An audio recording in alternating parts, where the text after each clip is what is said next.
Boa noite, Letícia. Boa noite, doutor Sérgio. Muito obrigada pelo convite.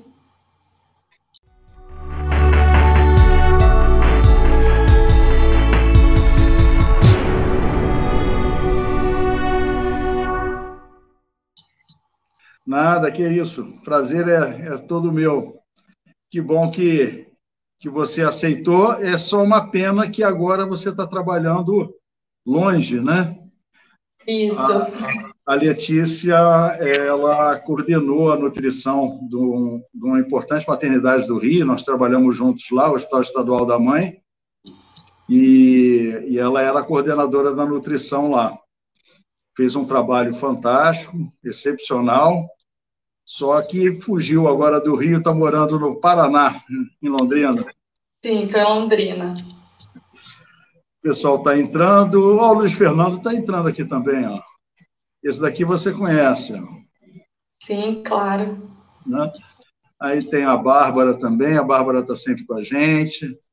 A Márcia. O pessoal está entrando aí devagarinho. Boa noite. Ó. Luiz Fernando falando que é bom te ver e te dando as boas-vindas. Trabalhamos juntos. Nosso administrador, né? Quem resolvia, organizava tudo para a gente. Isso. Mas eu tive essa ideia de chamar você para falar sobre alimentação na gestação. É meu dia a dia, né? Hoje mesmo eu fiz lá meu consultório. É sempre uma dúvida para as gestantes o que pode comer, o que não pode comer. É sempre uma dúvida para a gente saber se ela comeu o que ela podia ou se comeu o que não podia, né? Enfim, é uma série de questionamentos que a gente escuta aí no dia a dia, então é importante dar um apanhado, e era isso que eu queria que você, ninguém melhor do que você, né, como nutricionista, para bater um papo dizendo assim o que é mais importante, periodicidade, tipo, qualidade, etc. e tal. Mas antes eu queria que você se apresentasse, e tem gente aqui que ainda não lhe conhece. Claro, sou Letícia Mota, sou nutricionista clínica, formada pela Universidade Federal Fluminense. Depois eu fiz especialização e mestrado em saúde perinatal, os dois na maternidade escola da UFRJ, e desde então tenho atuado em clínica, maternidade, né? A gente trabalhou junto em Mesquita, e sempre envolvendo essa parte perinatal. Então, saúde da gestante, da tentante também, né? Daquelas mulheres querendo engravidar, das gestantes, UTI neonatal, os egressos de UTI neonatal, então aquelas crianças que ainda precisam de cuidados especiais depois da internação, crianças, adolescentes, toda essa parte, todo esse universo. O que você tem escutado mais assim de dúvidas em relação à alimentação quando uma gestante procura você? Quais são as perguntas assim mais frequentes lá no seu consultório? Eu acho que a principal pergunta é se pode perder peso durante a gravidez. Muitas gestantes que começam a gestação obesas, com sobrepeso, gostariam de fazer dietas hipocalóricas para perder peso. Em relação àquilo que não pode comer, né, naqueles mitos e verdades, aquilo que não pode estar presente dentro da dieta. Em relação até ao próprio ganho de peso, né, então às vezes é importante desmistificar que o ganho de peso não tem só a ver com gordura, que isso é uma reserva pequena para amamentação, mas tem a ver com outras estruturas que estão se desenvolvendo, né, no corpo da mulher durante esse processo de gestação. Então, acho que é desmistificar um pouco essa questão do peso, porque muitas delas passam a vida inteira olhando para a balança, ficando preocupadas, tendo, né, qualquer gramazinha que aumenta, ficam super ansiosas, nervosas. E aí, quando chegam no consultório e a gente fala que tem que ganhar peso, às vezes é um problema trabalhar esse ganho de peso, mas dá tudo certo. Já eu brigo muito com elas, porque elas ganham peso demais. Mas... E sempre tem, né? Eu teve uma vez que eu estava num consultório, atendi uma gestante que ela tinha ganho 2 quilos e pouco no mês, né? Aí ela vem sempre com aquela cara de dúvida assim, será que foi muito? Eu falei, faz as contas, 2,5 kg por mês numa gravidez de 9 meses, olha só quanto é que você vai ganhar. Aí aquele olho, aí aquela frase assim, a mais constante que eu escuto no consultório, mas eu não como nada. não sei por que eu estou engordando. Aí eu vou, converso, explico o que pode, o que não pode. E aí teve uma dessas que falou, não, mas eu não como nada, eu não estou sabendo o que está acontecendo, né? Aí ele foi embora, terminou a consulta, e próximo ao consultório tem uma lanchonetezinha, meio padaria, mais uma loja, parece uma loja de conveniência, né? Que tem de tudo ali. Aí eu fui lá tomar um cafezinho. Quando eu cheguei lá para tomar um cafezinho, quem é que eu encontro atracada com um pedaço de cuscuz? Tá aí a explicação, né? Não é? Aí eu falei, lá em casa chama cuscuz, na sua casa chama nada, né? Você só come nada, não está comendo nada, né? Coitada, ela ficou tão sem graça. Hein? A glicose estava boa, pelo menos. A glicose estava boa, pelo menos, né? Pelo menos isso, né? Agora, uma coisa que é importante elas entenderem é em relação a essa questão de você fracionar mais, né? Durante o dia. O que você fala sobre isso com elas? Eu sempre faço o cálculo da dieta individualizado, né? Baseado no estado nutricional antes de engravidar. Então, a gente pensa qual que era o estado antes de engravidar, o quanto que a gente quer que ele evolua ao longo da gravidez. E eu sempre tento programar o plano alimentar para ter pelo menos assim 5, 6 refeições por dia. Às vezes é muito difícil, às vezes tem pessoas que só faziam 2 refeições por dia. E aumentar de 2 para 6 fica impossível. Então eu aumento de 2 para 4 e falo, olha, esse é o primeiro passo para na próxima a gente aumentar para 6. Exatamente porque a gestante não consegue comer muito de uma vez, então não daria para a gente colocar tudo que ela precisa comer em menos refeições. E, além disso, tem a questão do enjoo, que ficar muito tempo de jejum piora o enjoo, a questão do aporte de proteína, né? Precisa aumentar a proteína da dieta, e aí a gente precisa fracionar isso para em cada refeição ter um pouquinho, fontes de cálcio, de ferro, do próprio ácido fólico. Então, sempre tento fracionar o máximo possível, ali em torno de 5, 6 refeições, mas o que eu vejo é que muitas vezes eu preciso passar primeiro por uma etapa de transição, né? Que fica ali em 4 refeições no mínimo, para aquelas pessoas que tinham o hábito de comer alguma coisa antes de sair de casa, passar o dia inteiro no trabalho sem comer nada, e aí comer alguma coisa quando volta, o que é muito comum. E muito ruim para a gravidez, né? Sim, com certeza. Por esse tempo de jejum, né? E uma coisa também que às vezes elas não costumam acreditar, pelo menos no meu caso, é quando eu falo que coisas que não engordavam antes vão engordar agora. Não é? Você vê muito isso, não? Coisas que não engordam. Acho que a densidade calórica das preparações é a mesma. Sim. E a questão é a fome aumentada que está presente na gravidez. Então, elas, em geral, quando comiam, por exemplo, só um hambúrguer ao longo do dia inteiro, que não é bom, mas, sei lá, se o hambúrguer tiver 800 calorias, ela teve de ingestão diária 800 calorias. Na gravidez, ela não vai conseguir fazer isso, então ela vai ingerir aquilo mais alguma outra coisa ao longo do dia que é nutritiva, que é necessária, e aí no final do dia isso vai acabar tendo um impacto em relação à quantidade de calorias que ela ingeriu ao longo do dia e ganho de peso. Além de ter assim, essas opções muito salgadas, interferem na retenção de líquido, então começam a inchar muito, e aí com certeza não é uma evolução boa ao longo da gravidez, né? É mais comum elas te procurarem porque estão ganhando pouco peso ou para ter uma orientação alimentar para não ganhar muito peso?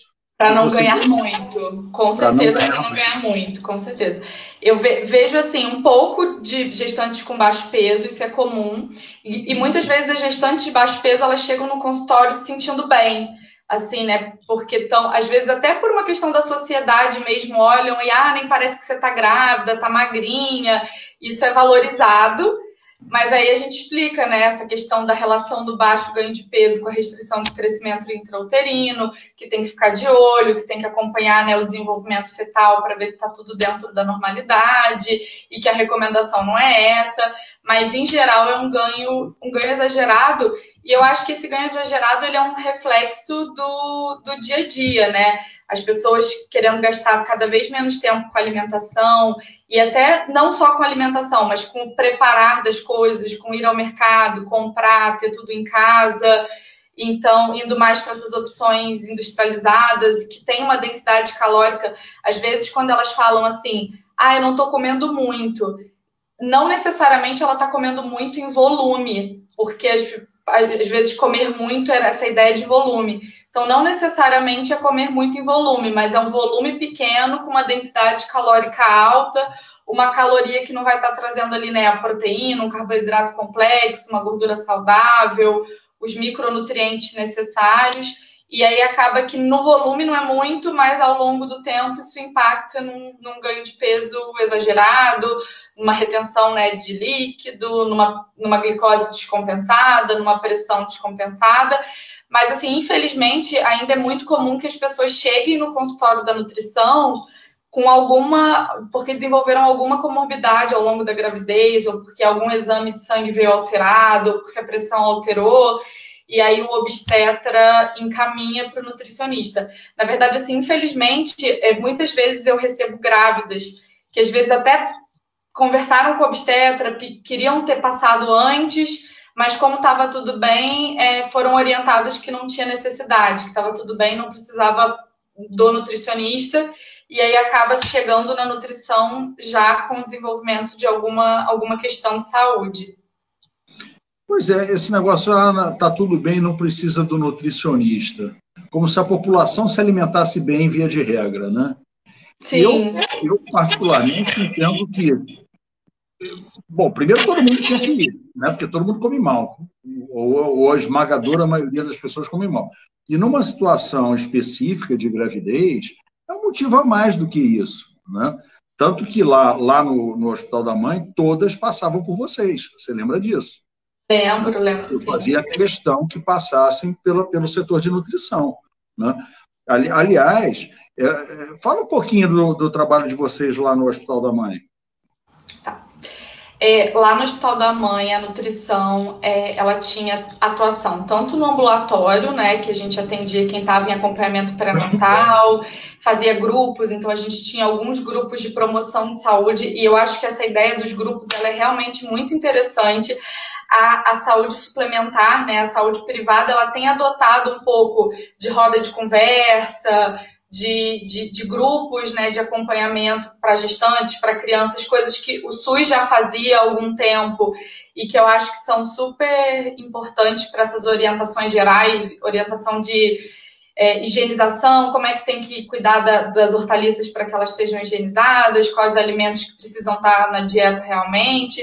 Então, a gente fazia esses grupos junto de outros profissionais, né, junto da Valéria, fono, da Angélica, psicóloga, junto de todo mundo ali do Multi.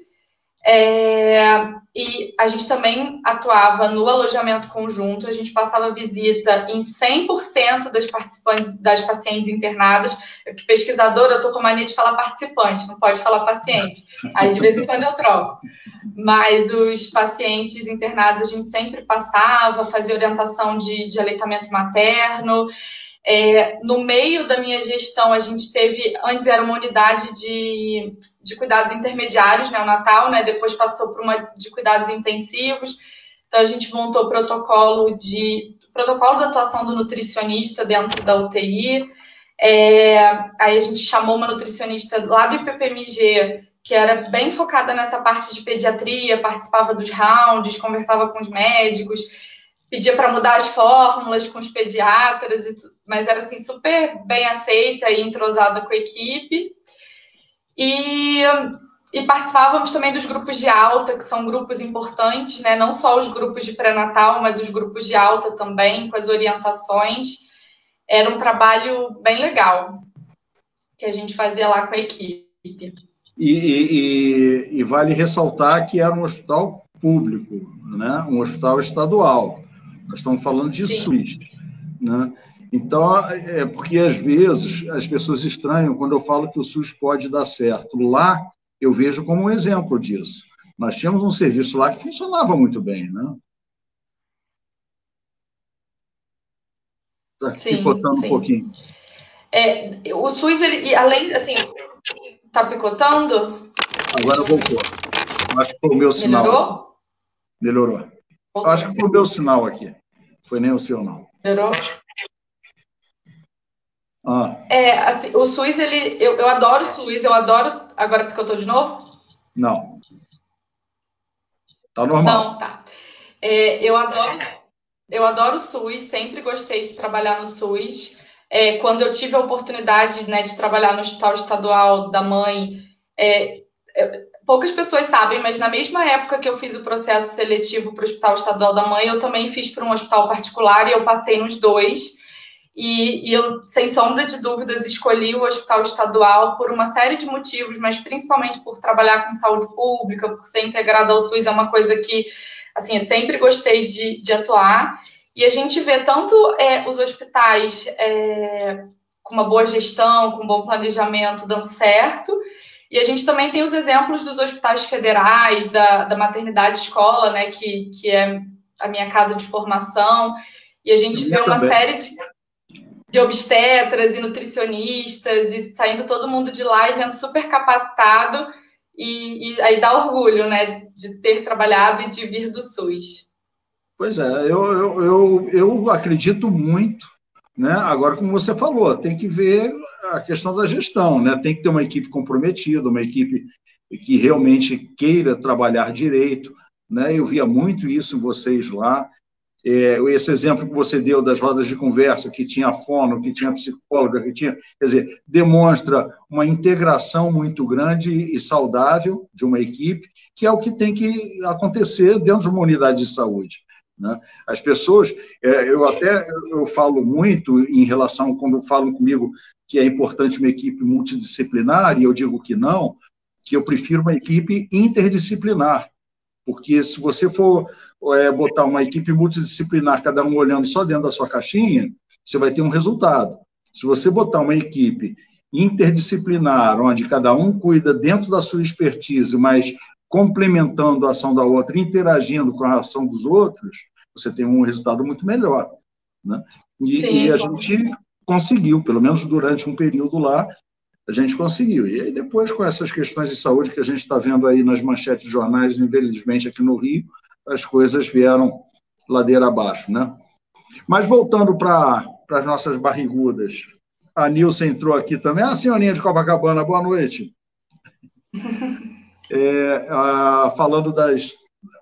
Voltando lá para as barrigudas. Assim, eu perguntei para você em relação à dúvida, né? Perguntam muito para você se pode comer comida japonesa? Perguntam. E não gostam da resposta.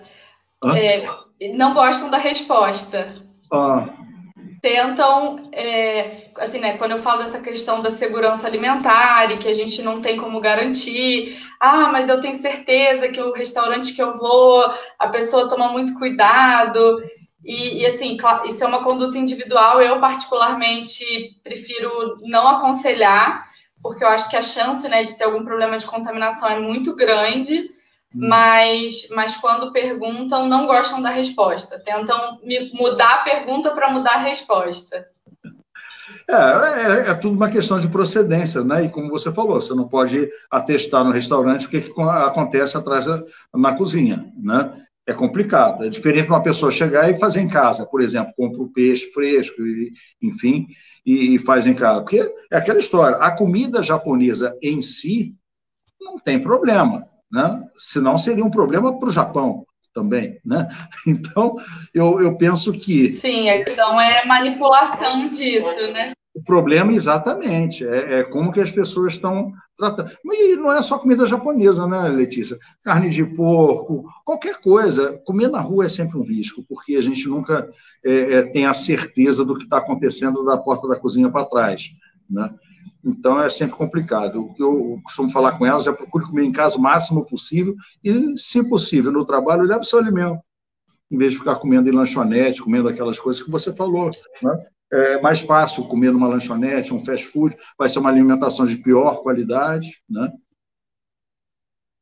O que você acha disso? Sim. E sobre essa questão de segurança alimentar, uma coisa também muito comum no consultório é que as grávidas chegam não comendo verduras, legumes, frutas, porque como tem o problema da correta higienização, a Nilsen aí, né? Nossa assistente social maravilhosa também do hospital. Boa noite, Nilsen. E assim,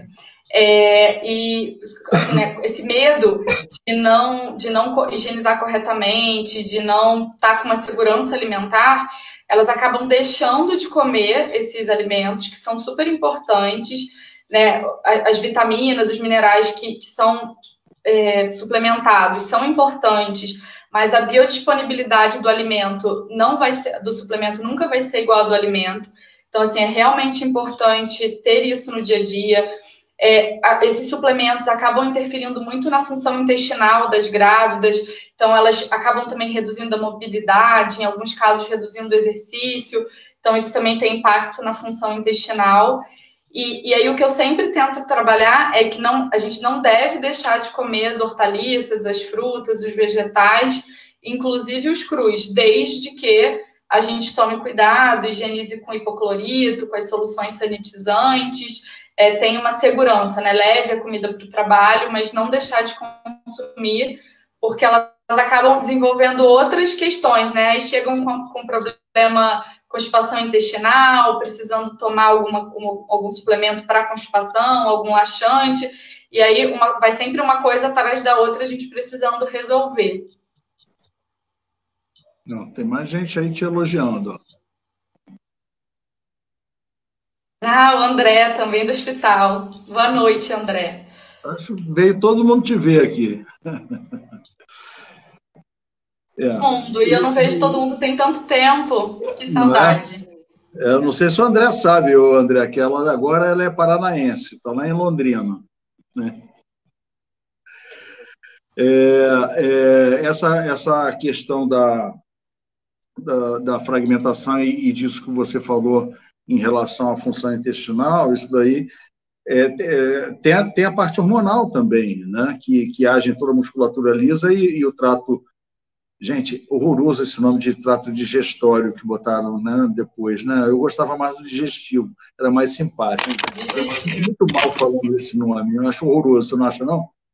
Foram vocês que trocaram esse nome na nutrição ou foi não sei a origem da troca. Mas é que faz tão parte do meu dia a dia que eu acho que já não está mais soando estranho. Eu não consigo acostumar. Mas, enfim, o trato digestório, ele fica mais lento mesmo, né? Então, isso propicia mais constipação intestinal, né?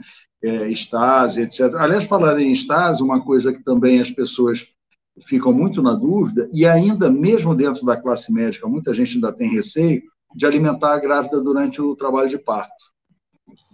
Sim, sim. Você quer falar um pouquinho sobre isso? A gente tem, acho que, um trabalho em conjunto, né, do obstetra com o nutricionista, mas, bom, a gente desenhou os protocolos do hospital, lendo aquilo que tinha de mais moderno na literatura, e que para gestante de risco habitual, que não iria se submeter a uma cesariana, é possível fazer essa alimentação. Claro que ela está no momento dela, no momento em que ela não vai... A alimentação passa a ser secundária, né? Não é uma coisa absolutamente importante, mas, como diz o nome, é trabalho de parto. Então, ela precisa estar com bastante energia, porque muitas vezes é um trabalho que dura horas, né? É um trabalho longo, em que ela precisa estar bem, estar com força, estar com energia para realizar todas essas etapas. Todas as etapas, né, que levam, que fazem parte do trabalho de parto. Porque é aquela história, e precisa hidratar também, né? Lógico que ela não vai comer uma feijoada, né, durante o trabalho de parto, né? Agora, sucos, líquidos, né, coisas de fácil digestão, é importante, inclusive, que ela se utilize desses alimentos para ter, como você falou, energia e hidratação também, né? Porque, a princípio, ninguém vai chegar, ela entra lá em trabalho de parto, já está com soro, né? Não, né? Deixa ela até livre disso, se alimentando, né? Sim, com certeza. E aquela história também, Letícia, o questionamento que eu vejo muita gente falar, Ah, mas a obstetrícia a gente nunca sabe a hora que vai precisar interromper, de repente acaba virando uma cesariana de urgência, ela de estômago cheio. Gente, quando é que a grávida está de estômago vazio? Ou de alimento é distase, não é? Sim. Então, não vai estar simples assim. Né? Durante o trabalho de parto, você pode deixar ela em jejum, com fome, mas está cheio de líquido no estômago dela, né, de estase. Então, eu não vejo muito sentido, até porque é aquela história, a grande maioria, né, pelo menos lá a gente até conseguia isso, a grande maioria é parto normal, né? Então, eu acho que é uma coisa que tem que ser desconstruída, essa questão de trabalho de parto tem que ficar em jejum. Né? Felizmente, isso já está acontecendo na maioria dos lugares. Né? Mas, principalmente na clínica privada, eu ainda vejo anos atrás. O que eu vi de 5 anos atrás para agora é uma mudança importante nesse sentido. Sim, sim. Eu esqueci de travar meu WhatsApp, aí de vez em quando fica entrando mensagem, eu acho que isso que picota aqui meu sinal. O sinal. E passando para essa parte da nutriz, né, da mãe, uma vez após o parto, a questão da alimentação e o aleitamento. O que você costuma orientar elas, em termos de orientação alimentar para a mãe? Orientação alimentar, assim, em geral, a demanda energética na lactação é maior do que na gestação, por incrível que pareça, né, em relação adicional. Muitas pessoas têm aquele mito, né, da gravidez de comer por 2 e já na amamentação tem a preocupação de perder peso, mas por incrível que pareça, a demanda energética na amamentação é maior. Existem muitos mitos das restrições alimentares, que não pode um grupo ou não pode outro, que se provoca cólica no bebê. E a gente já tem, né, descrito na literatura, não tem nenhuma dessas restrições descritas na literatura. Claro que também nenhum alimento é insubstituível, então eu sempre converso com a mulher se ela não se sente segura em consumir um alimento de algum grupo e ela vai se sentir mais segura tendo uma alimentação sem aquele alimento. Eu sempre oriento que ela faça consumo dos alimentos que são do mesmo grupo. Então, não quer comer feijão, a gente troca por lentilha, por grão de bico, por ervilha. Não quer comer arroz, é mais difícil, mas a gente pode trocar por uma quinoa, por uma batata doce, por um milho, por algum outro do mesmo grupo. As hortaliças, a mesma coisa. E essa alimentação, essa mulher, ela precisa estar bem tranquila, se alimentando bem, bebendo bastante água, para ter uma amamentação, assim, até para ela estar se sentindo melhor, porque ninguém está com fome, desidratado, estressado, vai ter uma boa produção de leite. Então, na verdade, o que a gente dá suporte para essa mulher. Então, assim, em geral, eu sempre converso com o companheiro ou a companheira que vão no consultório, peço para, de repente, já deixar algumas coisas prontas e congeladas para, nessa primeira semana, ser mais fácil, né, para a família. Às vezes, tem alguns serviços que tem uma comida legal, uma comida nutritiva, baseada em comida de verdade e que faz entrega, então eu sempre oriento. Mas nessa situação específica, teve uma paciente que eu atendi que ela me chamou muita atenção. Ela era uma mulher na faixa dos 40 anos, ela já tinha tido um filho mais nova e ela estava na segunda gestação. E a gente conversando um pouco sobre amamentação, sobre como é que seria essa alimentação no pós-parto, fazendo quase que uma orientação de final de acompanhamento, né? Porque uma coisa também que eu faço é não marcar a consulta de retorno com ela muito, muito, muito recente do parto. Porque eu acho que ela precisa para ela, para a família. Então, normalmente, depois do parto, eu fico assim uns 3 meses sem ver presencialmente, né? Para ela poder ter esse tempo, ela, o bebê. Mas já orientada previamente, né? Sim, já orientada previamente e com o meu telefone também. Então, qualquer questão a gente pode se falar, pode se ver de novo.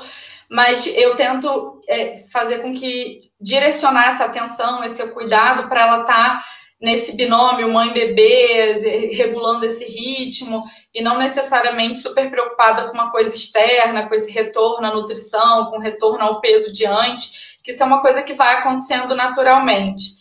E aí, quando eu comecei a dar as orientações, a paciente começou a chorar, dizendo que a experiência dela tinha sido muito, muito negativa no na primeira gestação, porque ela é nordestina e tem um costume de que as puérperas recebem os parentes em casa, e aí, além de tudo, eles têm que cozinhar para a família toda, ela tem que cozinhar para a família toda, tem que mostrar como ela é uma boa mãe,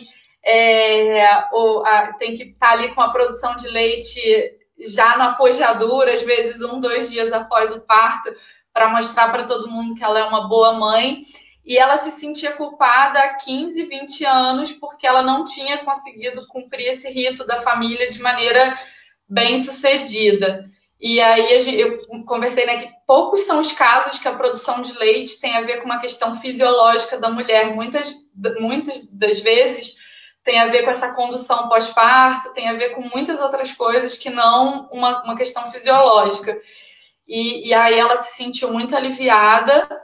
E a segunda gestação, né, uma outra coisa, que não necessariamente a primeira experiência vai guiar essa segunda experiência, né? Na verdade, o que acontece é que as experiências são individuais, cada gestação é uma gestação, cada puerpério é um puerpério, e ela teve uma história diferente, mas acho também por estar mais consciente, por estar num período de mais informação, por ser uma mulher mais madura, e acho que conseguir se impor mais, né? Não ficar, de alguma maneira, se sentindo um pouco mal de não corresponder às expectativas da família, mas atender esse universo da amamentação é bem complicado, assim, no dia a dia do consultório, porque a gente acha que é uma coisa simples, mas quando a gente começa a falar a fundo, a gente percebe que é uma coisa que toca bastante elas, as experiências negativas, que elas se sentem mal, muitas vezes, por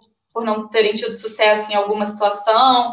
Então, é um tema que eu costumo... A última consulta, eu trabalho, em geral, com 1, 2 consultas no primeiro trimestre, 1, 2 consultas no segundo trimestre e 2 consultas no terceiro trimestre. E aí, a última consulta, eu tento fazer só sobre alimentação pós-parto, amamentação. A gente já fechou a gravidez, em geral, ali com 34 semanas, 35 semanas. A gente já teve uma gravidez, em geral, bem sucedida, bem controlada. E aí, é uma consulta que eu reservo só para isso. Essa demanda maior no aleitamento... Ela é até visível porque é muito comum ela emagrecer bem durante o período de aleitamento. Então, isso já mostra que há um consumo calórico enorme, né? E, além da atividade, porque amamentar não é fácil, né, Letícia? As pessoas falam, uma coisa natural, natural mas não é fácil. A gente sabe que não é fácil. Não vai descartar a importância do aleitamento, muito pelo contrário, é extremamente importante, é fundamental para a criança, principalmente no que diz respeito não só à parte nutritiva, mas à parte imunológica também. Agora, não é fácil. E ela precisa estar alimentada, ela precisa estar hidratada. Uma parte do leite é água, né? É líquido. Então, ela tem que se hidratar bem, tem que se alimentar bem para poder ter condição de levar esse aleitamento mais à frente. Agora, é comum mesmo isso. A gente escuta muito e ainda é uma fase também complicada para a mulher, né? Principalmente quando é no primeiro filho, que tudo é novidade, mas mesmo nos subsequentes, por questões hormonais, você tem uma labilidade emocional também importante, ela está com uma sensibilidade aflorada, enfim. Tem uma série de características também que vão acabar impactando nessa fase do aleitamento. Então, ela está se alimentando bem, ela está bem nutrida, é fundamental para o sucesso dessa fase, sem dúvida alguma. E assim, na nossa sociedade, a mulher ela é muito central na organização da família. Então, muitas vezes, quando essa peça-chave está um pouco mais voltada a atenção para uma outra situação, Às vezes a estrutura familiar não dá conta de continuar com tudo organizado e mantendo tudo em dia. Então, é muito do que eu gosto de conversar com o casal, nesse final da gravidez, que isso vai acontecer e depois as coisas vão voltando ao normal aos poucos, né? Você conhece a Dunning-Kruger? Não. Não? Pouca gente conhece. É uma teoria de um cara que fala sobre o especialista leigo, né? Aquela pessoa que não é profissional da área, mas se coloca como total conhecimento do assunto. Talvez porque tenha tido uma ou duas experiências anteriores, né? E com a gravidez, então, isso daí você vê o tempo todo, né? São os palpiteiros de plantão, né? Então, é durante a gravidez inteira, durante o aleitamento inteiro, e aí você podia falar um pouquinho da cerveja preta.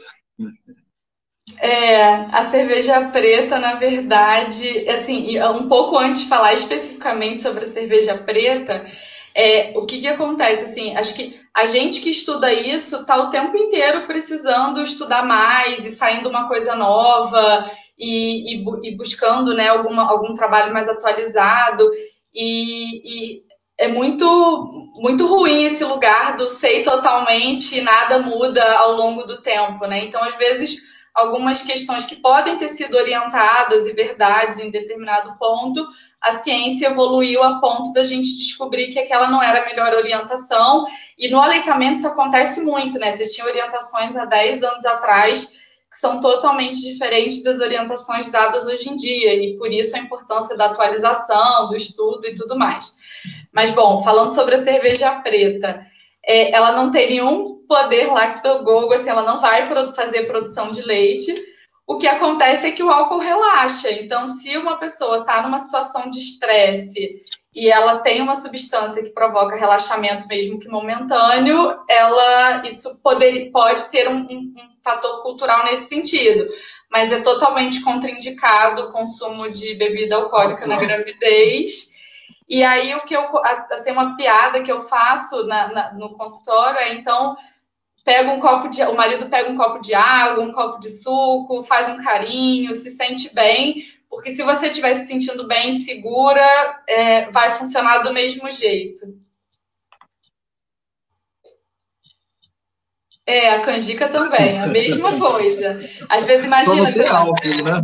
Mas imagina, você tá lá no puerpério, super cansada, com frio, às vezes, não conseguiu, passou a noite inteira em claro, chega um copinho quentinho de canjica para você. Qualquer pessoa vai se sentir aquecida, acolhida, isso vai ter potencialmente um papel na produção de leite. E é proibido comer a canjica, assim, na grande maior parte dos casos, não, né? Seria só uma pessoa que tem uma glicose muito descompensada, alguma coisa assim, mas desde que consumida com moderação, não tem problema nenhum. Não, e é aquela história. Não? Eu não brigo né, quando chega assim, geralmente a avó, né? Chega assim, não, tem que beber, tem que tomar canjica e tudo. Eu falo, é ótimo mesmo. Eu acho que tem que comer. Eu não vou brigar. Não vou falar que, olha, o importante é líquido, se alimentar. Não, é isso mesmo. Agora, a cerveja realmente tem hora que eu falo, olha, melhor não, né? Vamos deixar um pouquinho, porque senão daqui a pouco tá ela e a criança dormindo, né? No final da amamentação, né? Os dois lá relaxados demais, né? E uma coisa, Letícia, que a gente também tinha muita preocupação, e canja também estão botando aqui, líquido, tudo que tem água, gente, porque é importante a ingestão de líquido no aleitamento, já que a maior parte do leite é água, né? Então, qualquer líquido é importante, água, suco, canja, até a canjica também está valendo, não tendo uma restrição alimentar, né? Como você falou, no caso de uma diabética, alguma coisa assim, que você tem que fazer um equilíbrio, né? Aliás, uma coisa também que eu até deixei passar, falando em diabetes, que eu deixei passar durante a gravidez, é esse controle, né? A importância desse controle da glicose, do açúcar no sangue, né? Porque tem muita gente aqui que não é da área da saúde.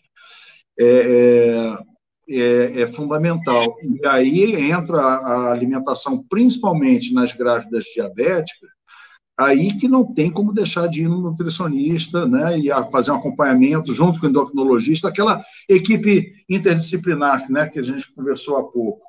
Né? Você pode dar uma pincelada nessa alimentação da diabética na gravidez? Primeiro na gravidez, depois a gente fala do puerpério. Puerpério. Assim, acho que uma coisa que é bastante importante é que os exames de sangue, né, na gravidez, eles têm valores diferentes de referência do que os exames de sangue fora da gravidez. Então, é muito comum eu atender em consultório pessoas que têm alteração em algum exame e acham que não tem, ou que não tem alteração e acham que tem, porque estão olhando aquele valor de interpretação sem uma consultoria técnica, né? Sem uma pessoa técnica olhando e interpretando aqueles exames. Hoje aí, teve um comigo no consultório que achou que o exame dela estava lá. Estava normal. Estava normal. Tem a hemodiluição, né? Sim, isso para hemodiluição, para o colesterol que aumenta um pouco, para a glicose que tem que estar um pouco mais baixa. E às vezes, né, minha glicose está dentro do normal, mas o valor de referência para grávida é diferente. Então, por isso que é bem importante que o exame, que essa avaliação seja feita pelo médico obstetra, por essa equipe interdisciplinar, pelo endocrinologista, pelo nutricionista. E uma vez diagnosticado o diabetes gestacional, a gente faz uma conduta alimentar não restritiva. Então, também é muito importante a mulher entender que não é porque ela tem o diabetes gestacional que a gente tem que fazer uma dieta hipocalórica restritiva, mas a gente tem uma alimentação com uma carga glicêmica mais baixa, mais fracionada, dependendo da situação, né? Por exemplo, uma pessoa que só fazia 3, 4 refeições por dia, aí é que é mais importante fracionar. Pela manhã, o controle da glicose parece ser mais difícil, então a gente trabalha por conta do cortisol, né? Então a gente trabalha com uma quantidade de carboidrato, em geral eu trabalho com uma quantidade de carboidrato um pouquinho menor no café da manhã, exatamente para ter para avaliar esse bom controle. E nesse caso do diabetes gestacional, a gente recomenda alguma coisa que a gente não recomenda em outras situações da gravidez, que é o uso de adoçante e edulcorante. Adoçante ou edulcorante. E aí eu sempre oriento quais são os adoçantes permitidos na gravidez, qual é a quantidade permitida, como olhar o rótulo dos alimentos, porque o rótulo dos alimentos, muitas vezes, assim, gelatina, que não é um bom alimento de qualquer maneira, mas em geral, mesmo a gelatina normal tem adoçante, a gelatina diet tem que ver qual adoçante tem, né, em iogurtes, pães costumam também ter açúcar ou adoçante. Então, sempre orienta essa questão do controle da leitura do rótulo para avaliação adequada. As gestantes diabéticas, em geral, elas têm acompanhamento tanto... E se não tiver a discriminação de qual adoçante... Oi, não entendi. Não, porque tem alguns produtos que as pessoas até acabam não achando que tipo de adoçante que tem ali. Aí é melhor, corre dele, né? Porque nós estamos falando de uma coisa específica, porque o uso de adoçante é aquela história. Corre dele. Fazer gestação normal, tem aqueles que podem, aqueles que não podem, né? Tem os edulcorantes, tem o aspartame, não dá, né? E tem o stevia, que poderia, mas enfim. Na dúvida, eu acho melhor nem usar. Agora, no caso da diabética, ela vai ter que acabar usando, não tem jeito. Né? Na diabetes gestacional, vai, né, tomar um café, um suco, ou alguma coisa, sei lá, ela vai acabar usando. Então, é importante ter esse cuidado que você está falando, né? E, na dúvida, não usa, mas é importante estar muito atento a isso, né? Muito atento. E o acompanhamento não é com o nutricionista e com o endocrinologista. Então, em geral, a gestante ela faz o controle da glicemia capilar também, né? Aquele que fura o dedo, que avalia os parâmetros.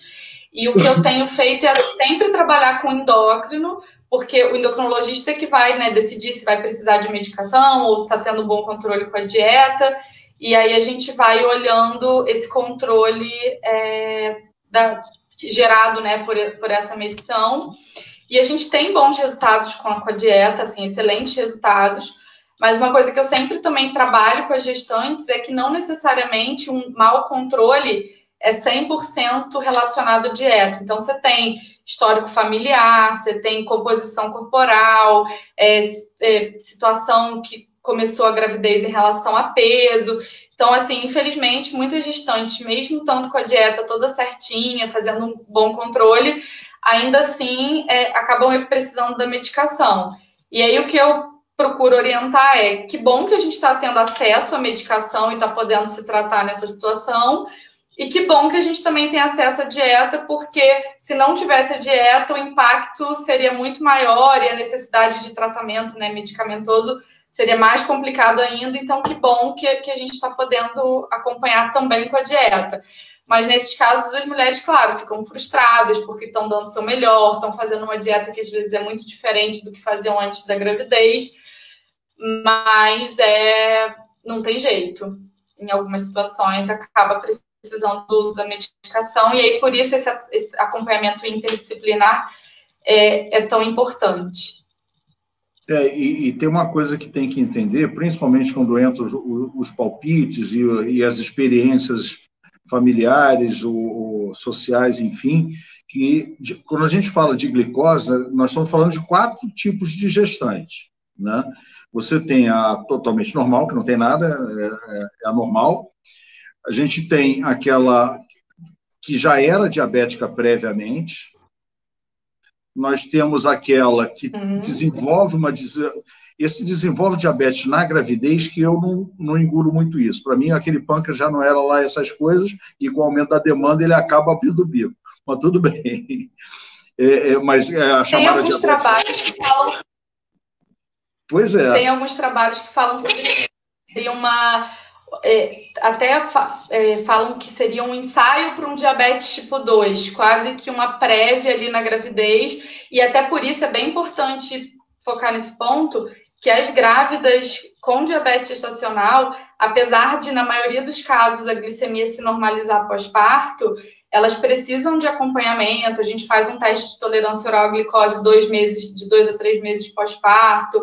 A gente acompanha periodicamente essas mulheres, porque existe um risco maior de se desenvolver diabetes pós-parto, e a gente não pode negar. Mas desculpa, eu te interrompi. Não, e mesmo lá na frente, né? Você tem uma maior percentual delas que vira diabética do que a população normal. Por isso que eu falo, esse pâncreas já não era lá essas coisas. Então, nós temos a normal, tem a diabética prévia, tem essa que desenvolve, que manifesta, melhor dizendo, o diabetes na gravidez, e tem aquelas que é mais complicado, na minha concepção, que é a intolerância à glicose, porque muitas vezes é oculta. Por isso que eu gosto de fazer um teste de tolerância em vez da de jejum. Porque quando você faz uma de jejum e vem normal, você não sabe se ela tem uma intolerância. Se você faz um teste de tolerância e veio normal, é claro que a de jejum vai estar normal também. Mas se veio alterada, aí sim você tem que correr atrás da diabética. Então, nós estamos falando de 4 tipos diferentes. Então, quando alguém fala, porque a fulana teve a mesma coisa, nem sempre a mesma coisa. Por isso que é importante, exatamente o que você falou, ter uma orientação profissional das pessoas que estão capacitadas para identificar que tipo de gestação que é aquela e saber qual é a melhor conduta a ser tomada naquele caso, né? E eu acho que tão importante quanto uma orientação individualizada e profissional é também esse acompanhamento prévio, porque se você já conhece essa mulher antes de engravidar, você já sabe como é que estavam os parâmetros antes, você já sabe o histórico, se tinha alguma uma insulina aumentada ou alguma hemoglobina glicada um pouquinho mais alta, você já trabalhou isso antes da gestação. Então, esse período pré-concepcional, ele é bastante importante, tanto para suplementar o ácido fólico, né, que é um suplemento super importante na gravidez, mas também para ajustar essas pequenas questões para começar a gravidez o mais saudável possível, o mais preparada possível. Foi até bom você falar no ácido fólico, porque eu vejo muito aquelas mulheres que engravidam e começam a tomar o ácido fólico, né? Ou ela começa antes de engravidar, Então não faz muito sentido. Tem gestante que começa com 2 meses de gravidez para tomar ácido fólico. O tubo neural já está quase fechado, né?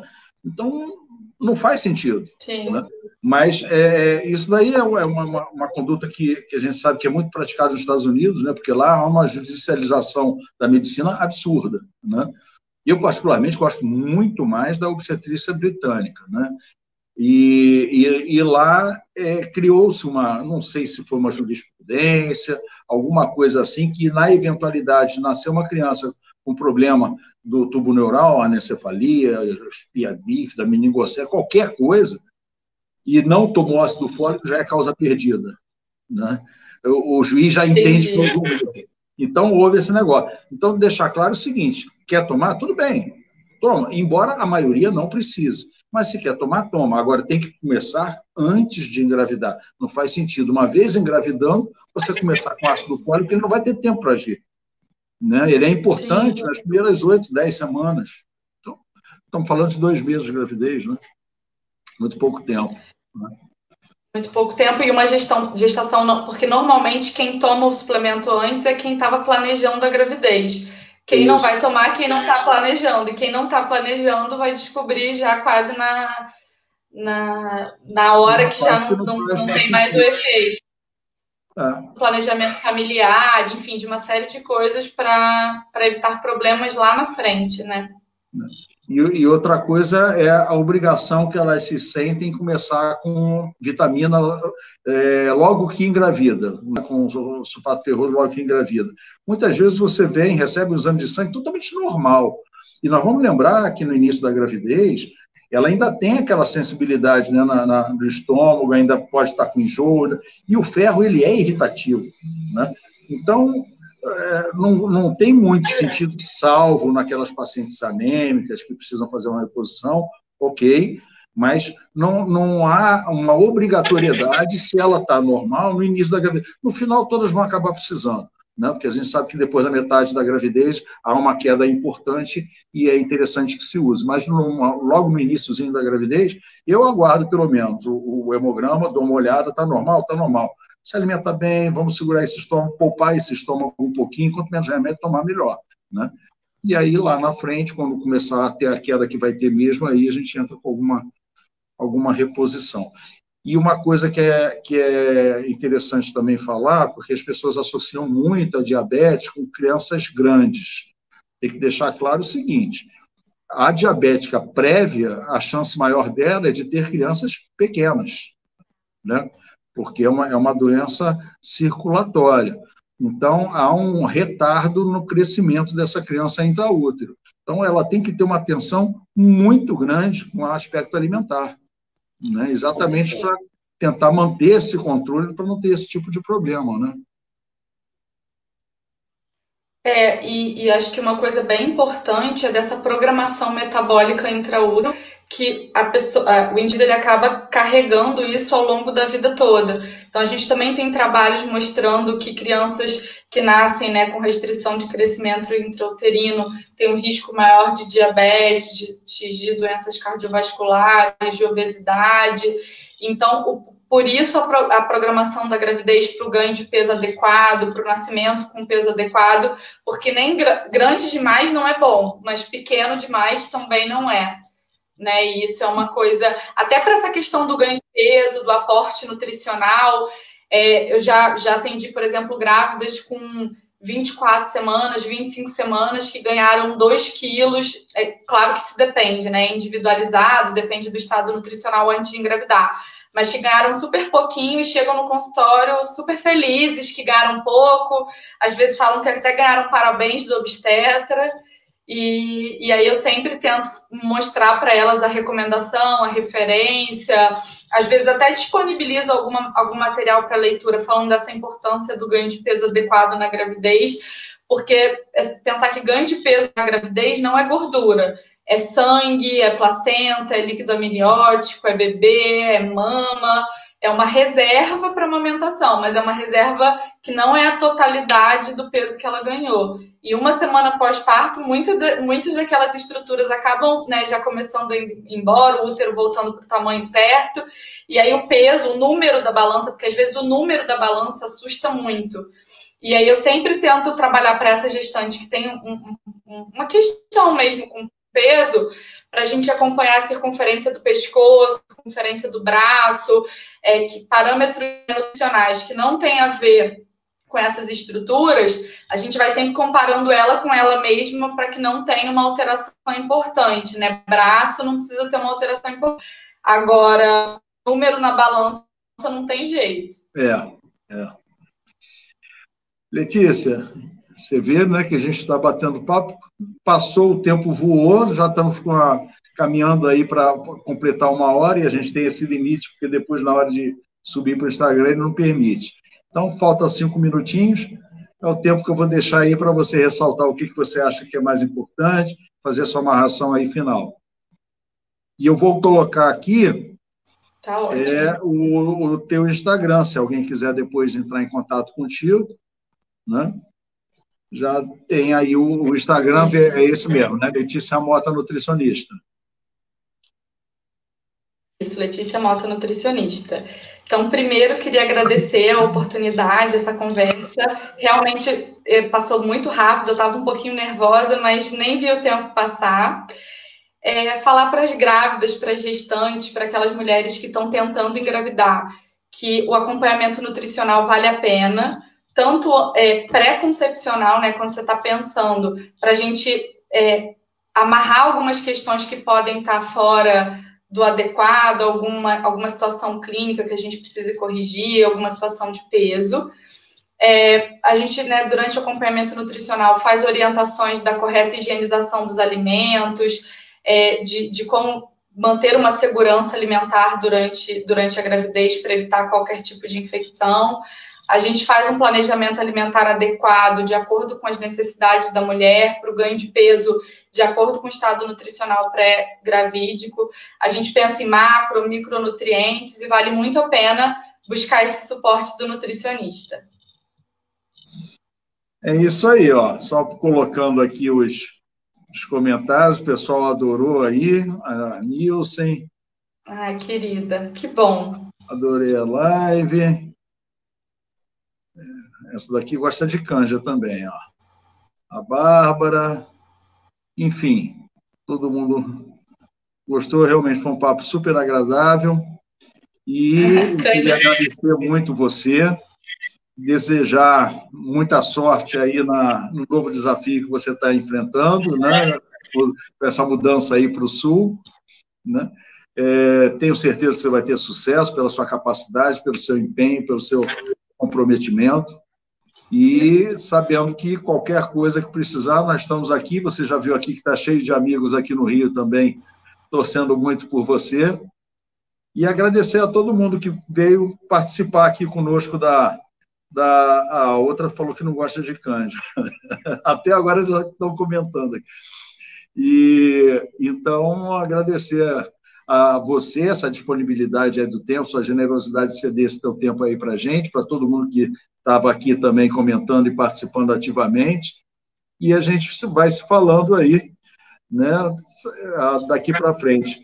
As pessoas que estão assistindo amanhã, terça-feira elas sabem que eu não faço, quarta-feira vai ter uma conversa bem interessante, um rapaz sobre saneamento, a gente vai ver depois lá como é que vai ser esse papo. Gente, muito obrigado, uma boa noite, obrigado pelo tempo. Letícia, muito obrigado novamente, e espero que a gente continue aí conversando aí ao longo do tempo, sempre pegando orientação aí contigo. Ai, que bom, eu que agradeço, muito obrigada, boa noite.